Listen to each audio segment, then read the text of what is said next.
So for those listening, debt is a four-letter word for most people. There are many people in my position, so-called financial gurus, who say live totally debt-free. And there's other people who say cut up your credit cards. And that's good advice for certain types of people. So you should definitely cut up your credit cards if you don't know, you can't control your spending. You should definitely. But I don't know how people live without credit cards. I don't know how you can check into a hotel, rent a car, or go shopping and go out for dinner, but you should cut up your credit cards if you're a shopaholic. That's good advice. And the other thing about debt, there's good debt and bad debt. So this is going to be the lesson today, is there's good debt and bad debt. And if you only have bad debt, which I classify student loan debt as bad debt, the main reason it's bad debt is because it's the worst possible type of debt. You see, if I get into trouble as a businessman with debt, I can declare bankruptcy and I'm clean. But the trouble with student loan debt, you can't do that. It hangs around your neck for the rest of your life. So if you're a student, you shouldn't take on student loan debt unless you absolutely 100% guaranteed that you will commit to graduating. So have you seen a lot of kids drop out of school? Oh, yeah. And so the problem with student loan debt is a person has to know what are they going to study.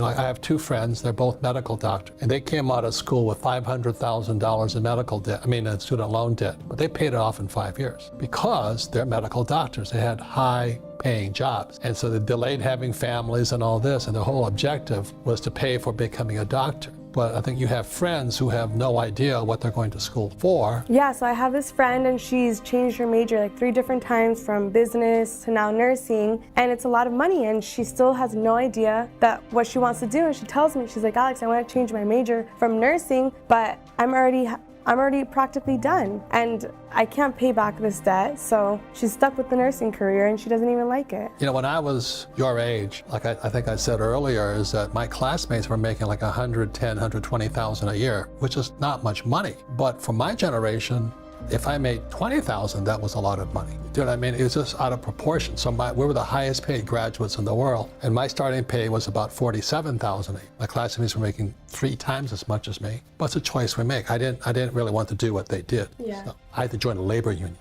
As ship's officers, we had to join the MMMP, Masters, Mates, and Pilots, which meant we were labor union guys. So labor union guys make more money. And nothing personal, but I don't want to be a union member. So I joined Standard Oil of California as a shipping officer, and then I didn't have to join the labor union. But I only got $47,000 a year. That was the difference. The difference is Standard Oil is still sailing, and a lot of those labor union jobs are gone because the pay got too high. Yeah. Do you know what I mean? So there's always a good and bad, and it's hard to understand that when you're younger. But I knew when I was 22 years old, I didn't care if they paid me $100,000 a year. I wasn't going to join a union. It was just principle. My father, poor dad, was head of the teachers union. And from what I saw, I didn't want to be a teacher and I didn't want to be a union member. So it was kind of youthful exuberance, something.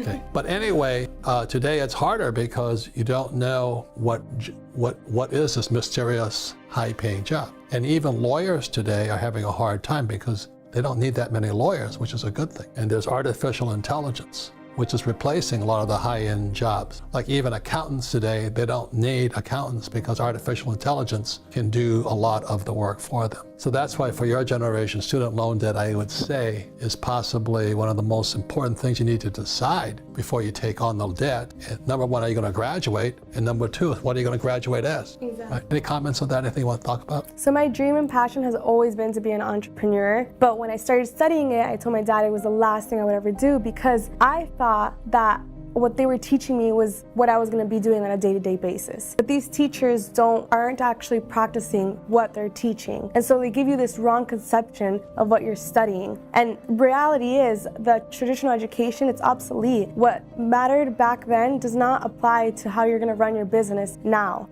Today, if I was in your position, I was pretty clear when I was about 15, I wanted to sail the seas. I sailed huge ships, throughout the world. But that was a dream of a kid, and by the time I was 22, I was tired of it. I didn't want to sail the world anymore. So I understand, what it's like to keep, what they call it is finding your way in life, right? Yeah. That's not easy. So I commend you guys, and that's why we're doing the Millennial Money, is because as these programs progress, you're going to find out, in my opinion, you guys have a harder road to go through than I did. For me, it was really easy. There was a lot of jobs, economy was booming and all this, and it was easier. So you guys have got to be smarter. Okay, so as far as the subject of debt, there's good debt and bad debt. Again, it goes back to the financial statement: income, expense, asset, liability. So debt falls in here. So if you, let's say I'm going to buy, everybody says I'm going to buy a house, and everybody says my house is an asset. That's not true. Your house is a liability. I don't care if you have no debt on it or not. A house is a liability. Same as if you have a car. Car is a liability. And the reason for that is, as we talked about earlier, the 6 words that are basics of financial education, financial intelligence: income, expense, asset, liability. And the 2 other words are cash flow. So when you look at the average person, they have a job, money comes in here, they pay for their house, and the money goes to a bank through a mortgage. So it's not an asset because the cash is flowing out, so it's a liability. So the definition of liability: does it take money from your pocket? And for an asset, does it put money in your pocket? So when I have a rental property here,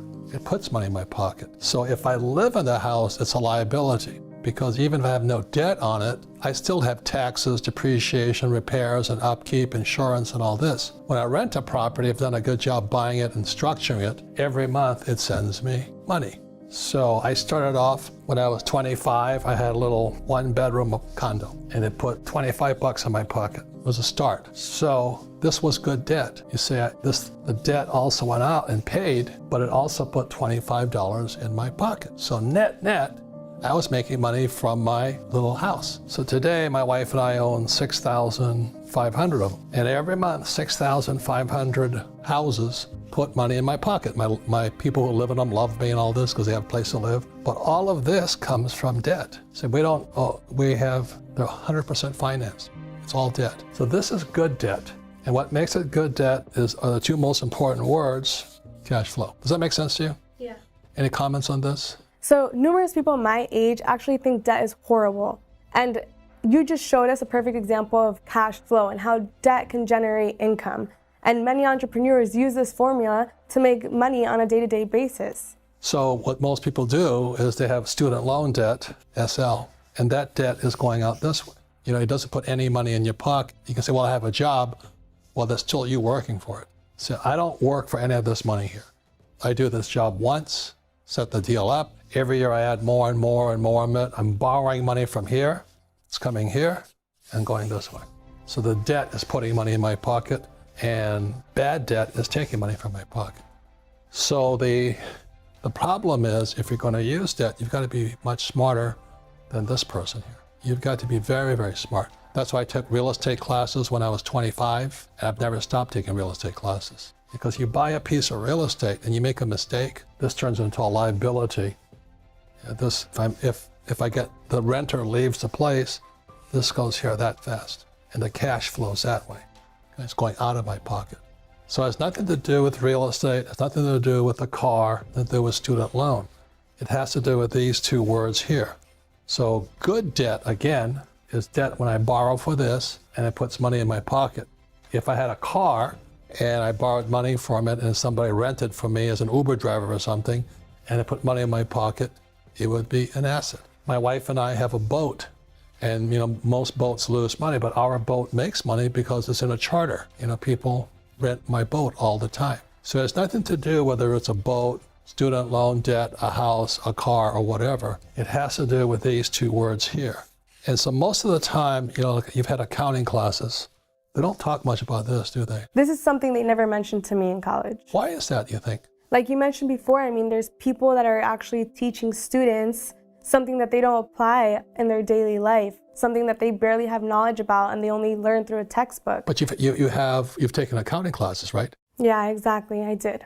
You made A's in it? Well, I did finally get a high grade the second time around, but that was because I had a real accountant teaching me the real applications of accounting, as opposed to a fake teacher, right? So your advisor, Tom Wheelwright, taught me in 1 hour what I could have learned the entire semester with this one teacher that wasn't even an accountant in his real life.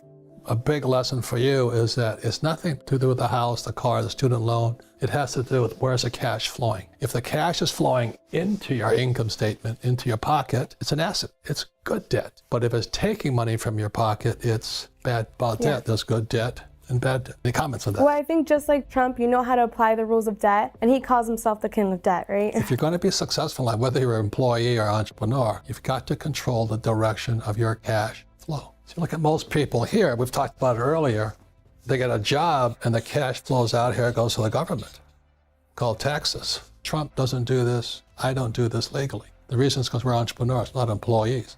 Employees have this, entrepreneurs don't, because it's a type of asset. Any other thing? I'm good. So what would you like to say to the young millennials listening to this? I'd say don't be afraid of debt. And if you know how to use it, use it. Good debt puts, Money in your pocket. could a credit card be good debt? Well, it just depends what you spend the money on, right? So if you spent it on something that's going to produce income for you, like an asset, then it's good debt. But if you spend it on, let's say, a jacket that you wanted from Burberry, then it's not. First property there, it was in Maui, Hawaii in the 1970s. I bought it with a credit card. Wow. Property was $18,000, my first, but I've taken several real estate classes. And so I knew what to look for. I found this one property. It took a long time. When I found it, I just broke out my credit card and bought it, and it put $25 in my pocket. It went from this little dinky little thing, this is years ago, $25. It was good debt. I wish I never sold it. I don't, it was a big mistake to sell it, because today it's probably worth $400,000 or $500,000. And that's a whole nother story. That's why I don't flip properties. I don't like to do that stuff. So anything else? So good debt, what? Money in your pocket. And bad debt, what? Takes money out of your pocket. That's all there is.